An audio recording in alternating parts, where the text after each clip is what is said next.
Señor, este proyecto que comenzamos, queremos comenzarlo en tu nombre, bajo tu señorío, Señor. Que este podcast alcance lugares impensados y que llegue a oídos y al corazón de las personas que nunca jamás pensaron que podrían recibir una palabra de Dios. Pido, Señor, que tú establezcas tu reino a través de esta tu palabra. Pido tu bendición en el nombre de Jesús, Señor nuestro. Amén. Hola, bienvenido. Este es tu programa Días de Elías con el pastor Elías Jara, a tu servicio. Y hoy día te quiero invitar para que sigamos en este apasionante estudio del libro Apocalipsis, el mensaje a las 7 iglesias. La semana pasada estuvimos viendo el libro el mensaje a la iglesia de Éfeso. Hoy día estamos viendo el mensaje a la iglesia de Esmirna. Apocalipsis capítulo 2, versículo 8 en adelante dice: y escribe al ángel de la iglesia en Esmirna, el primero y el postrero, el que estuvo muerto y vivió, dice esto: yo conozco tus obras y tu tribulación y tu pobreza, pero tú eres rico, y la blasfemia de los que se dicen ser judíos y que no lo son, sino sinagoga de Satanás. No temas en nada lo que vas a padecer. He aquí, el diablo echará a alguno de vosotros en la cárcel para que seáis probados y tendréis tribulación por 10 días. Sé fiel hasta la muerte y yo te daré la corona de la vida. El que tiene oído, oiga lo que el Espíritu dice a las iglesias. El que venciere no sufrirá daño en la segunda muerte. Pues bien, el mensaje de Esmirna, que es la iglesia sufriente, la iglesia perseguida, hay que resaltar algunos hechos históricos de esta iglesia. En primer lugar, su significado, que es amargo. También se refiere a la mirra, que es una resina gomosa, que tomada de un arbusto y que justamente produce ese sabor amargo. Esmirna quiere decir mirra, justamente. Y cabe advertirse en este caso que la iglesia de Esmirna estaba experimentando una persecución. Producto de esta persecución había un amargo dolor, aflicción, y Esmirna estaba siendo perseguida. La iglesia de Esmirna estaba siendo perseguida por el gobierno propio de la ciudad de Esmirna. Esmirna era una ciudad socialmente muy orgullosa de sus logros, de su cultura, de la belleza, de su riqueza comercial, de su vida social. Sus ciudadanos la llamaban la primera ciudad de Asia, por lo tanto eso le daba una cierta satisfacción del logro.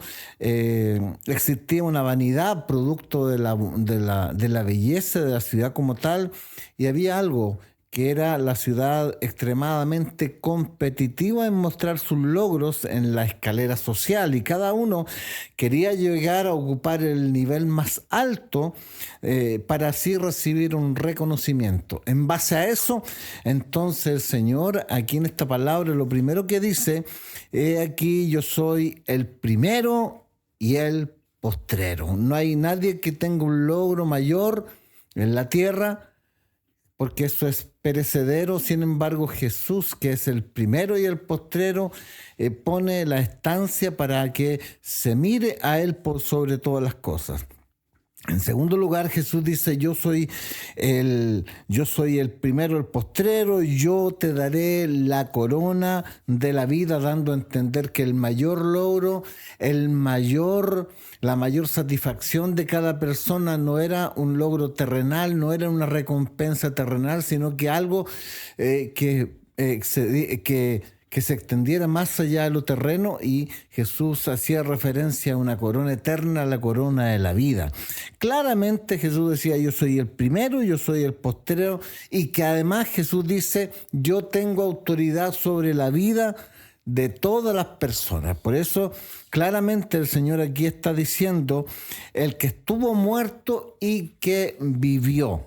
¿Por qué razón? Porque Porque nuestro Señor le estaba dando el mensaje a la iglesia de Esmirna que en primer lugar, a pesar del dolor, de la aflicción, a pesar de lo amargo de la estancia, Jesús estaba diciéndoles a ellos que cuando se inicia un problema, Él está ahí. Cuando transcurre y se desarrolla un problema, Jesús está ahí. Y cuando este problema finaliza, Jesús también está ahí. Y por lo tanto, la iglesia tiene un par de recomendaciones, o a la iglesia Jesús le da un par de recomendaciones que son importantes que nosotros las consideremos para el tiempo presente también. Número uno, que la iglesia soportó una terrible persecución. La Biblia también la llama como un periodo largo de tribulación, de angustia, de aflicción, aplastante, ya que era una prueba para ellos, una prueba que no era menor. Todos los creyentes de esta iglesia situada en Esmirna estaba severamente perseguida. La razón la vamos a ver luego. Pero en esta circunstancia, los creyentes de Esmirna, que era una iglesia, una congregación más bien pequeña, la iglesia de Esmirna, creyentes, pocos creyentes, número uno, se rehusaron a negar el nombre de Jesucristo. Se negaron tácitamente a negar el nombre de Jesucristo. Segundo, fueron fieles a pesar de el ridículo al que se les sometió, a la burla, al escarnio, a las maldiciones, pérdida de sus propiedades, encarcelamiento y martirio. Tercero, soportaron estoicamente la prueba producto de la pobreza. ¿Por qué llegaron a ser pobres? En una primera instancia, los de la iglesia de Esmirna no eran pobres, pero producto de la persecución, ellos fueron llevados a la pobreza, que es la carencia de sus bienes materiales, porque fueron despojados de sus bienes, de sus casas, producto de la persecución, al punto casi que llegaron a mendigar. ¿Por qué razón? Y esto es importante, porque fueron sacados y echados de sus trabajos y sus bienes les fueron confiscados. ¿Por qué les quitaron sus propiedades? Y este era el momento de la persecución amarga, triste que provocó, porque Roma, que era el gobierno que estaba establecido en Esmirna, generó una ley sobre todos los ciudadanos que decía que todos los ciudadanos debían fidelidad y lealtad primeramente al Estado y segundo al gobernante de la época. Y esta fidelidad se tenía que recabar y que cada ciudadano tenía que acercarse una vez al año a las oficinas gubernamentales a decir: César es el Señor.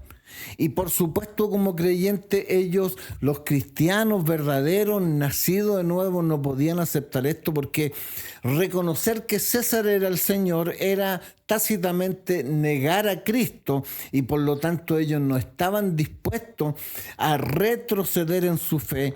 Por esa razón entonces que ellos fueron, en su afán, los acusaron de deslealtad, los acusaron incluso de ateos, los acusaron de toda esta situación. ¿Por qué?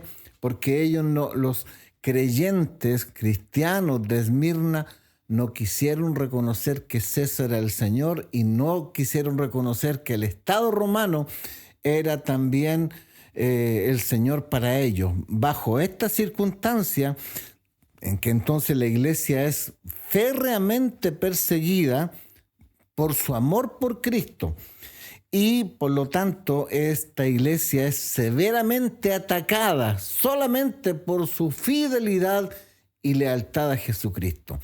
Pero aquí la palabra de Dios claramente nos dice lo siguiente. Dice: yo conozco tus obras y tu tribulación y tu pobreza, paréntesis, pero tú eres rico. ¿Por qué? Porque en medio de la pobreza, la iglesia espiritualmente comenzó a enriquecerse. ¿Por qué razón? Porque permanecieron fieles y leales a su Señor Jesucristo, que es su Señor y mi Señor. Ellos en medio de la aflicción, en medio de la prueba, en medio de la persecución, ellos permanecieron firmes y fuertemente asidos por la fe en Jesucristo. Por lo tanto, comenzaron y amaron más al Señor, se amaron unos a otros en medio de la persecución, no habían razones para estar divididos, se amaron unos con otros porque tenían sus mismas preocupaciones, porque sufrían los mismos apremios, tenían las mismas pérdidas, pero también tenían las mismas promesas que Dios les hacía a ellos. Por lo tanto, se amaban unos a otros, se ayudaban en sus necesidades unos a otros, vivían vidas justas y santas, porque no había razón para estar en pecado, pues estaban siendo perseguidos por una justa causa. Valía la pena entonces santificarse y además también vivir vidas justas y santas. Y además también en medio de la persecución ellos estudiaban la Escritura y la enseñaban a otros. Debido a su fidelidad, esta iglesia de Esmirna entonces fue llena, plena de la vida de Cristo, que se reflejó ¿en qué? En amor, en paciencia, en gozo, en fe, en cordialidad, en humildad, en paz, en bondad, en dominio propio. Por lo tanto, la iglesia, sin lugar a duda, pudo soportar ¿qué? Todo tipo de calumnia, soportó el ridículo, la burla, la mofa, la mentira, soportó la división, la murmuración, soportó todo eso. Y aunque el diablo quiso perseguirlos, ellos fueron fieles. ¿Por qué? Porque el Señor le dijo lo siguiente: sean fieles hasta la muerte y yo les daré la corona de la vida. Y además también Dios les hace una promesa a la iglesia de Esmirna: el que venciere no verá la muerte segunda. Promesa del Señor, será liberado de la muerte segunda. Qué tremenda bendición es esta enseñanza que recibimos de hermanos nuestros que en los albores, en los principios de la era cristiana ya estaban sufriendo persecución. Estimado amigo, estimado hermano, muchas veces tú que te afliges porque pasan momentos de prueba, porque pasan momentos a lo mejor de persecución, pero de angustia, momentos amargos, y piensas y crees que estás solo y que no hay nadie más que haya sufrido como estás sufriendo tú. Primero te quiero decir que hay otros que han sufrido no solamente lo decible, sino que lo indecible. Pero hay algo que Dios mira, porque Dios, el mismo que permite la prueba, es el mismo que también nos da la fortaleza para seguir y salir adelante. Sé fuerte, dice, sé fiel hasta la muerte, y yo te daré la corona de la vida. Hay algo que Dios nos llama a hacer en este tiempo. Nos pide lealtad y fidelidad. Ser fieles al Señor en medio de la abundancia, ser fieles al Señor en medio de la enfermedad, ser fieles al Señor en medio de la prueba, ser fieles al Señor en medio de la escasez, ser fieles y leales al Señor en medio de las buenas noticias, en medio de las malas noticias, en medio de ser querido, ser apreciado o no tan apreciado, en medio de todo. Por sobre todo, Dios requiere de nosotros fidelidad y lealtad. ¿Qué ganamos? La corona de la vida. Sé fuerte, sé firme, llénate de Cristo, de la fe en el Señor, que Él está por ti en este día. Bendiciones. Señor, este proyecto que comenzamos, queremos comenzarlo en tu nombre, bajo tu señorío, Señor. Este podcast alcance lugares impensados y que llegue a oídos y al corazón de las personas que nunca jamás pensaron que podrían recibir una palabra de Dios. Pido, Señor, que tú establezcas tu reino a través de esta tu palabra. Pido tu bendición en el nombre de Jesús, Señor nuestro.